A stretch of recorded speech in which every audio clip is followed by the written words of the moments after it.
Alright, hello everybody. It is Limbus Shen, and it is Monday, which means it is Limbus Company patch day. Very, very exciting. This one's a big one, actually, because if you are a new user, if you are somebody who has never played the game before but is considering, or you are a returning user, so you haven't played in a hot second, but you want to come back to the game, this after the 26th, don't log in yet, after the 26th, is the best time to log in and play and get started. You'll get a lot of rewards to get you caught up, try to help you get caught up with the current landscape of the game. There's a lot of characters that come out since recent, and so it'll take a hot second. Let me zoom in a little bit here so you can see. Okay, so one of the two events coming the next patch. One of them is the new user event, and the other one is a returning user event. We'll go through them in order, and I'll explain some stuff as we go along. So, first and foremost, starting on the 26th, if you log in, if you make an account after the 26th, you will have 30 days to complete a 14-day login event. So you have to log in for less than half of the days within the month of you creating the account. Okay? This is always going to be accessible after the 26th. So, at any point in time after this patch, you make an account. You don't have to make an account next month. You can make an account in December, January of next year. Anytime next year, you will get access to this. Log in for 14 days, and you'll get a lot of rewards. And some of the major rewards you will get is the nominal S1 identity ticket, the takeoff module ID uptie, and the nominal S1 battle pass ego ticket. So what does this mean? A lot of words, they don't explain any of it. Here's what it means. S1 identity. Identities in this game are the different banner characters. Like, you know how, like, in HSR, they're like, oh, the new character's name is, like, Jade, or Firefly, or, the different characters. In this game, every character is called an identity. Why? Because we only have 12 characters in this game, and so the new characters that come out are like alternate universe versions of them, with completely new skill sets and new skills, and basically like a new look. Everything is different about them. They're basically different people, other than a few, canonically appropriate story beats. So you'll get to choose, nominal means choose, one character from season 1 to join your roster. You will also get one season 1 ego. What is an ego? Ego is like the special moves in the game, like a super move, a super, like in a fighting game, or like an ultimate ability. It's kind of like that. Every character can equip like up to 5 of them, so you'll get to choose season 1 ego from the battle pass. Basically, if you played during season 1 and you did the battle pass, you will get a lot of identity, a lot of egos. This lets you choose one from the season 1 ticket, the list. And we'll go over which ones I think you should choose in a second. Okay? Takeoff module. What is this? They will not explain this, so I will explain this for you. Takeoff module is the ID upgrading ticket. It raises an ID's uptie tier to tier 4. Tier 4 is the highest tier we have right now for a character. What is uptie? Uptie is one of 2 ways to upgrade a character. You know how, like in other games, I upgrade abilities. I separately, like in HSR, you upgrade each ability separately through traces. You have weapons and artifacts and whatever. This game is very simple. There's only 2 ways to upgrade characters. You level them up and you increase their uptime. That's it. It's very easy to max a character in this game. That being said, uptie is the harder one to do. But uptying is the more important one, because uptie, when you tier up the uptie, it increases the skills of the character. So it gives the skills better damage. It gives the skills better, more abilities. So, for instance, if a character would only apply a debuff, when you uptie them, maybe they'll apply 2 debuffs or 3 debuffs. So, very important that you uptie your characters, because it realizes their max potential this way. Levels can come secondary. Without uptying, your skills will do a lot less in this game. So this is a very, very powerful item that they're just going to give you. Okay? And then we'll go over which ones I think you should pick in a second. We're going to go over this really quickly as well. So if you are a new user, so a returning user, and you have not logged in for 60 days, so 2 months, you haven't logged in for 2 months straight or more, and you've completed story 111, which means you probably played like an hour of the game, it's very easy to get to. 111 is one of the easy, early stages. So if you played a little bit of the game and quit, or had to take a break, you haven't logged in for 60 days, come back and you'll get a 14-day login event, and they will give you a few major rewards, including a assured extraction, the takeoff module as well, so the same takeoff module as before, as well as a season 4 uptie and thread spinning only shard. So what does this mean? A assured extraction is a special banner, a special gacha banner, and you will get one 10x, one 10 times summon on that banner, and one of those characters is guaranteed to be a 3-star. You can get more than one 3-star, obviously, and 3-star is our highest rarity. We don't have 4 stars yet. Maybe in the future, it could happen, but right now 3-star is the highest rarity. So, this is a great way for you to get back in the game. You can get up to 10 identities or egos. Very, very good. And this is the pool is the whole game. So, you could get something from the recent season and it's going to be strong. So, before we get into this, you will see. Log in on day 7 and you will get the ticket to choose an S1 identity. This is for new users. For new users, log in for 7 days and you get this ticket. Log in for 13 days, you will get the uptime module, which is a very powerful item, consumable. And log in for 14 days, 2 weeks in a row, and you will get the Battle Pass Ego Selector. And you only need to log in for 14 days. Only 14 days out of 30, which is going to be very easy. And it includes all the event IDs as well, so even if you miss the event, you can still put through the event at any time as well.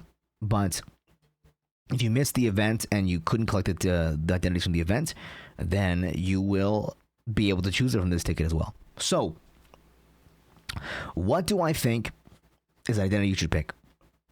I used to use the wiki, but I'm on this new site now called limbus.kusuge.xyz/identity. Or just in general, XYZ.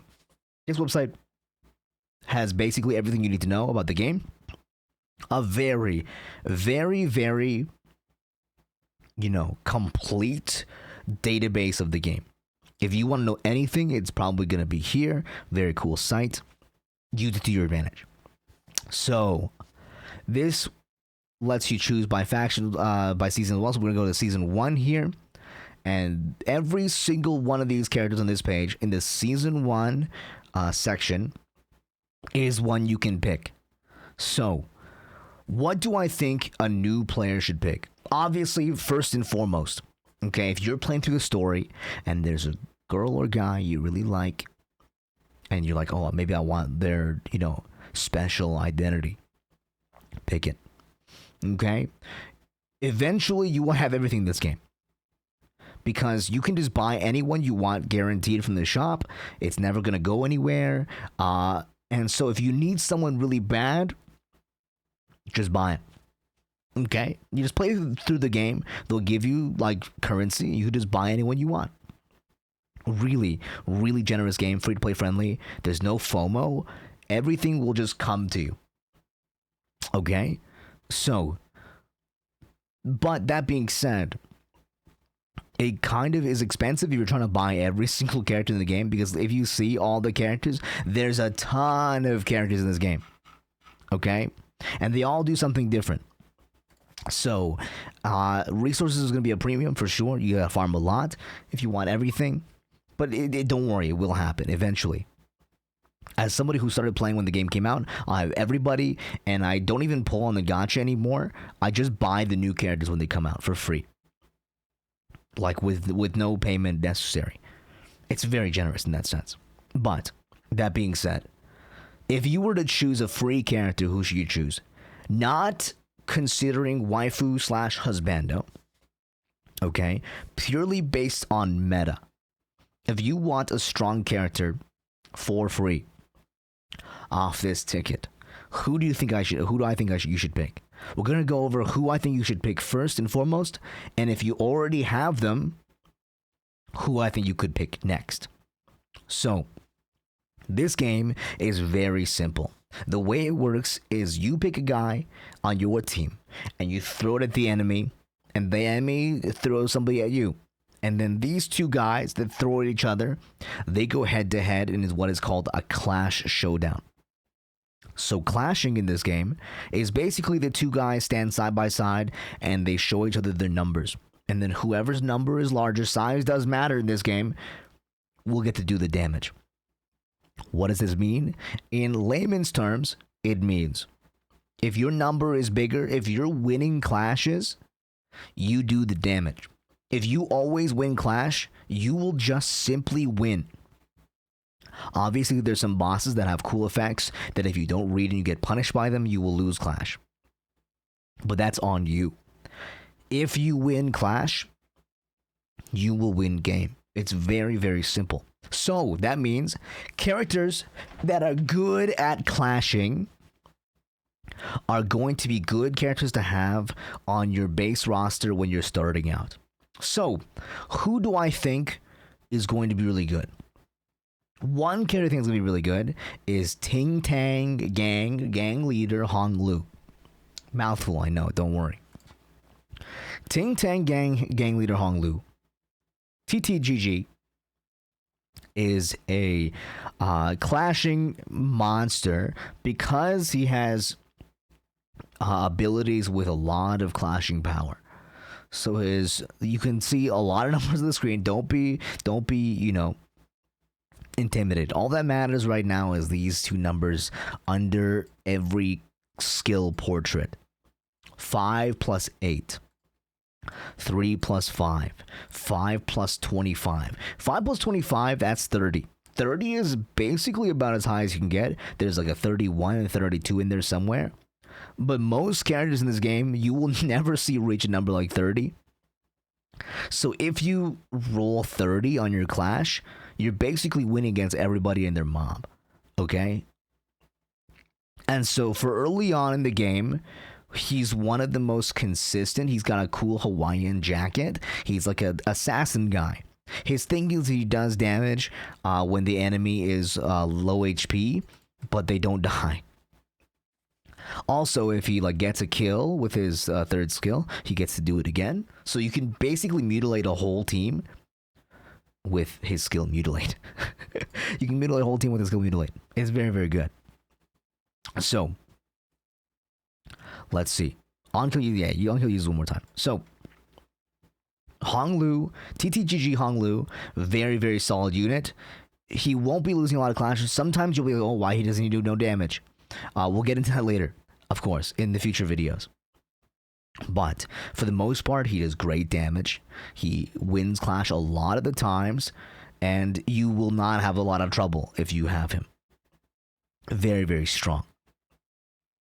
Next for consideration is going to be someone who came out a little bit later, the one who shall grip Sinclair. The one who shall grip Sinclair, a cool little boy. He got like a nice little Crusader Inquisitor fit. He hates machines. He's a cool little guy. He applies burn. He applies bleed. He hits like a truck. By far, I think the highest damage identity in the game. If you like seeing big numbers, this is the boy for you. Okay? He has some cool skills. Coerced Judgment, Amoral Enactment, Self-Destructive Purge. He's all about dealing big damage at the detriment of his sanity. And, once you get in the game, you understand what that means. But for the most part, what you need to know is here, look at this. 30 minus 12. Does this mean it's 18? No, it means it's 30. And if you roll bad, then it's 18. But for the most part, it's going to simply just be 30 straight. And remember what I said about Hong Lu? 30, 25 plus, so 5 plus 25, 30. That is about as high as it's going to get for most IDs at this point in time. And so the chances of him losing Clash is pretty low. He does crazy damage. By far the most damage out of any ID in Season 1, I believe. And so you like seeing big number. He hits like a truck. He wins Clash. He's a monster. He runs over everybody. You can't go wrong with this guy. So yes, these two I would say are top of the list for who you should pick. That being said, if you already own these two, who could be some good, possibilities? Let's go over them. If you already own the one who shall grip Sinclair, I'd recommend you pick Hong Lu. And vice versa.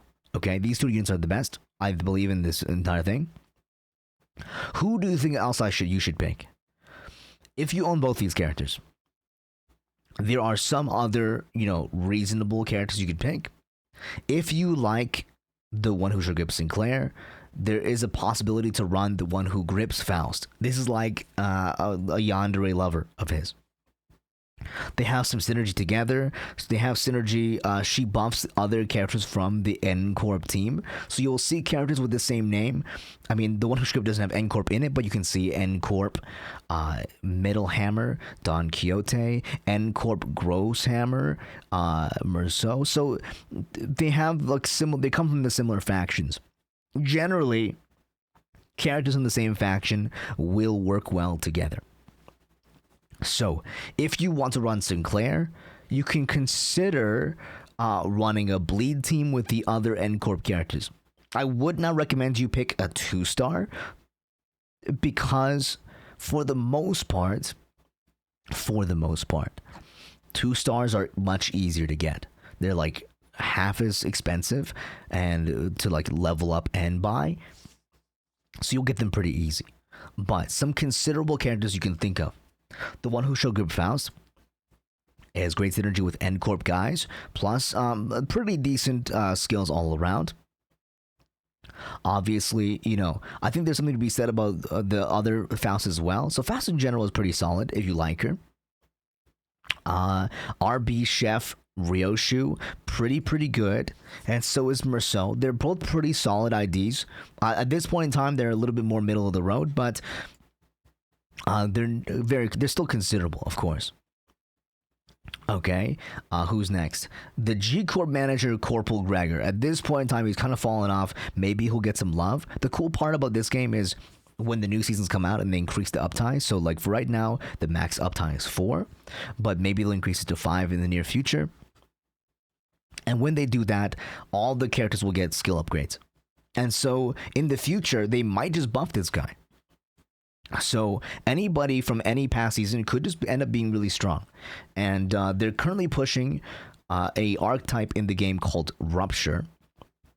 And Gregor, this version of Gregor is one of the first Rupture characters in the game. And so he might have some good... He does big damage if the enemy has Rupture. If the enemy has Rupture. So he might be able to see some play if you like Rupture team. Rupture basically is every time you hit them, you do bonus damage. Very, very simple. So. Other than that, most of the other ideas in this season are 2-star. Obviously, if you want to run a thematic team and you want to run N-Corp, the N-Corp characters are all there. N-Corp Don Quixote, N-Corp Heathcliff, N-Corp Radia. Okay. Some other honorable mentions for characters to consider, but not pick with the ticket, but to consider buying later. If you are interested in a Rupture, in a Tremors team, a considerable character that applies a lot of Tremor is Ishmael. This LCCB assistant manager Ishmael, 2-star, very, very good. Skill 2 applies a ton of Tremor, which is basically like, big stack, and then you bank the big stacks for big effects. And then also skill 4, so skill 3 also, procs the Tremor with Tremor Burst, and also has some Rupture synergy in there as well. Plus, it applies fragile. So, overall, a very, very solid 2-star. 2 stars in the game are no joke, guys. Don't just see like 2-star and think like, they're bad. I mean, other than the mariachi version of Sinclair, he sucks. But most characters in this game are quite good, and they serve a purpose in any team. But yeah, so the 2 characters I say you would pick for meta would be the one who shall grip Sinclair. Very, very strong character. And Ting Tang gang leader Honglu. Those 2 are probably by far the strongest IDs in the season 1. And will probably carry you all the way into like chapter. I mean, I still use the one who shall grip Sinclair. He's still one of the strongest characters in the game. Obviously, there's some characters that have come out recent that do overshadow him in power, but it's about time. It's about time that Sinclair stops being used in every single team. But for a long time, for like 5 chapters straight, you could just throw Sinclair at the problem and he will probably solve it. So, those are the IDs that I think you should pick. Next is egos. For Season 1 egos, here are your list of egos in the Battle Pass. A lot of them, right? A lot of egos. What are egos? Special moves. They're like ultimate moves, like supers in a fighting game, or like an ultimate ability. And they have very strong effects. The only caveat is that you need to pay the cost. So every time you use a skill, you'll get a resource. And then you need to pay the number of resources appropriate to this skill to use it. So all of these came in the Battle Pass. A large majority of them are free. So even if you don't buy the Battle Pass, even if you're a completely free-to-play player, which I would recommend you buy the Battle Pass, though, because it gives a lot of rewards. Majority, like I want to say 65% or 70% of the egos in the game, they just hand them out to you for free. Simply for playing the game. Okay. But however, that being said, Season 1 has passed. And so you won't be getting these for free. But you get to pick one for the nominal ego ticket. Which ones do I think you should pick? Okay. So, when looking at egos, there's a few things you need to consider. The type, which is the power level. But generally speaking, Teth is, a low-powered ego. Okay? Zayn is the weakest type of ego. Teth is a low-powered ego. He is like a middle-of-the-road ego in terms of power level. That being said, there are some standout low-rarity egos. Low-type egos. Okay? High typing, he might be stronger than Teth, but he egos are more expensive. So be careful. Although they are stronger in nature, oftentimes, they also come with the problem of them being much more expensive. So that's the trade-off. Do you want something cheap, or do you want something expensive and strong? A lot of egos to choose from. But there are a few standout egos that I think will really, really, aid you in completing game content. One of them I think is good early game, back in the heyday, but at this point it's kind of fallen off, is Ledgermain. Ledgermain, people will say, you shouldn't pick a Zayn ego. Obviously, I just need to give a little bit of, honorable mentions.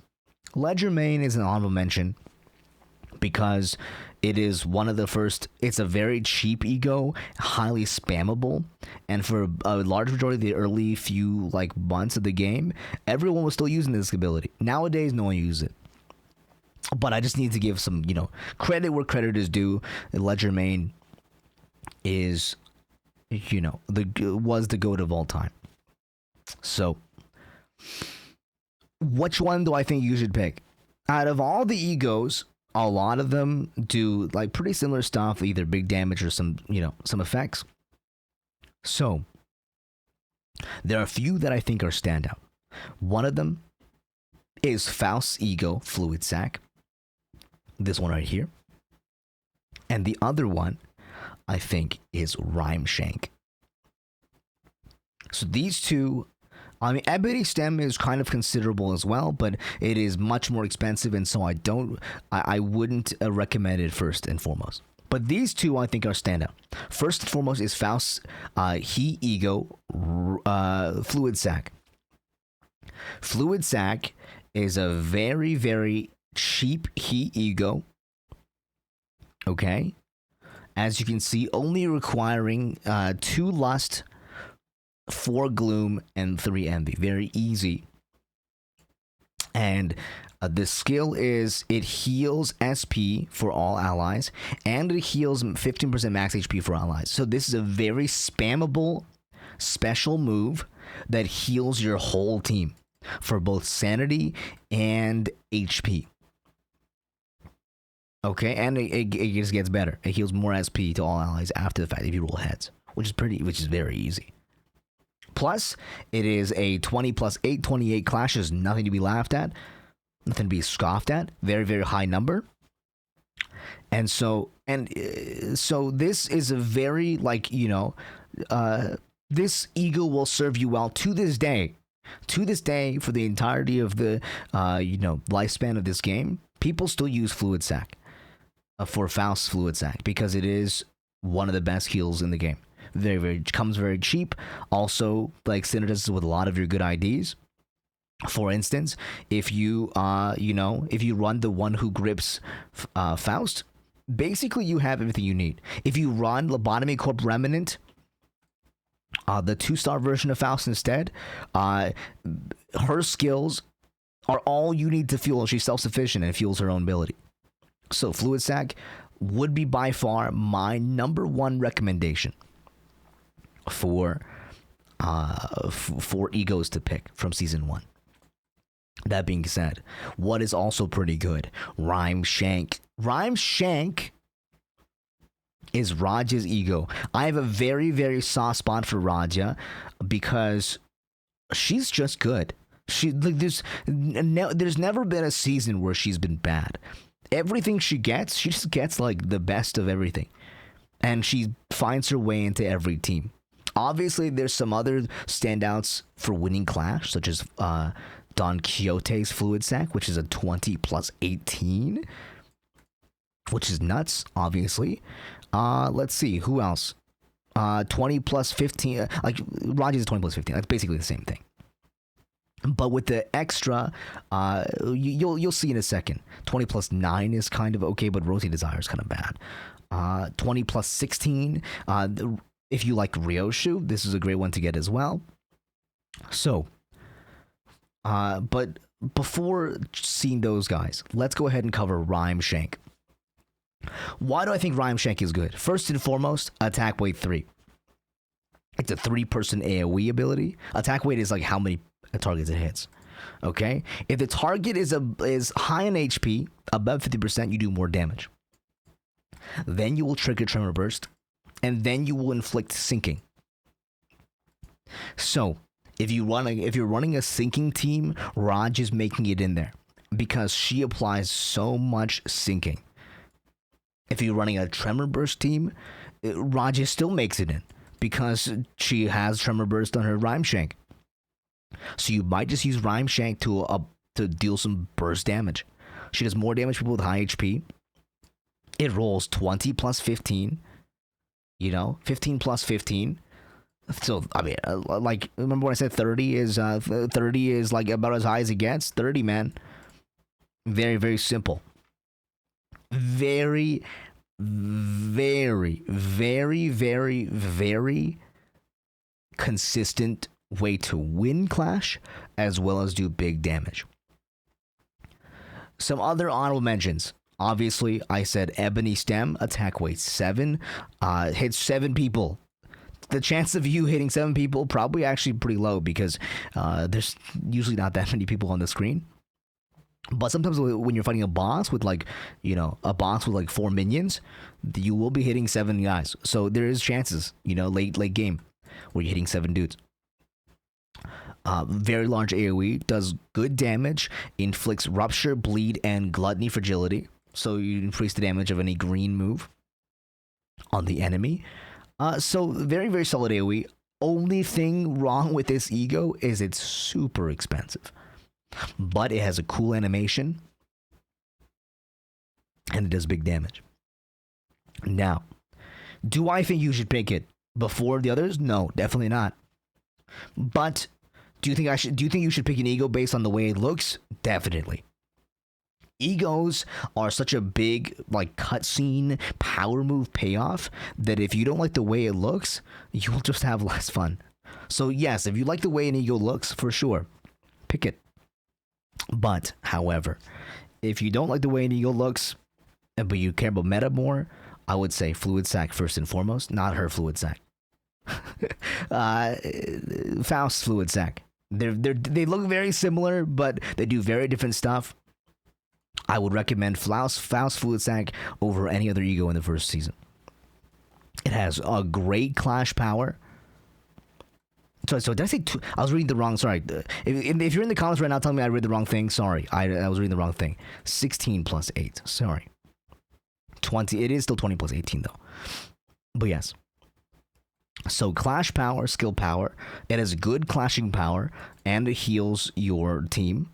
And so very, very considerable. It's very, very, it wins a lot of clashes and it heals your team for a lot and you can spam it. That being said, if you are running Honglu, I guess Honglu doesn't really have any good egos in season 1. Let's just skip it. But if you're running, what's his face, Sinclair, and you already own Fluid Sac, and you already own like Rhyme Shank, and you already own like an AoE ability that's spammable, and you want an ego for Sinclair, you don't have one, you can choose Impending Day. It is a 28 minus 8. I mean, 28 is pretty high, man. And if you roll tails, then you won't get the minus 8. It's just a straight 28 to the face. Does decent damage, heals all allies on kill, not on hit, on kill. So this needs to kill to heal your allies, but it is a heal sometimes. And does more damage when the enemy is low HP. So this is a kind of an execute ability. Overall, a lot of great options. If you like the way they look, pick them. But if you like the way the meta moves, Fluid Sac is by far the strongest. It is still used today. Very, very strong. Okay, that covers egos and identities. Everything else, it seems to be just like, telling you more about how the event works. For all intents and purposes, it just, it's pretty simple, pretty straightforward. Log in for 14 days, get free stuff. So, if you are considering playing the game, now is going to be a good time. Plus, some bonuses for, running the grinding stages for Thread and for EXP. Very good. And if you want to buy some packs, very, very good. They're pretty cheap too, like $7. Anyway, that's going to be the patch, guys. Great time for new players and returning players to start, starting September 26th. So on this Thursday is the time to play the game. All right, that's it, guys. Appreciate it. If you have any questions, leave them in the comments below. I'll see you guys next time. Peace. Peace. Late.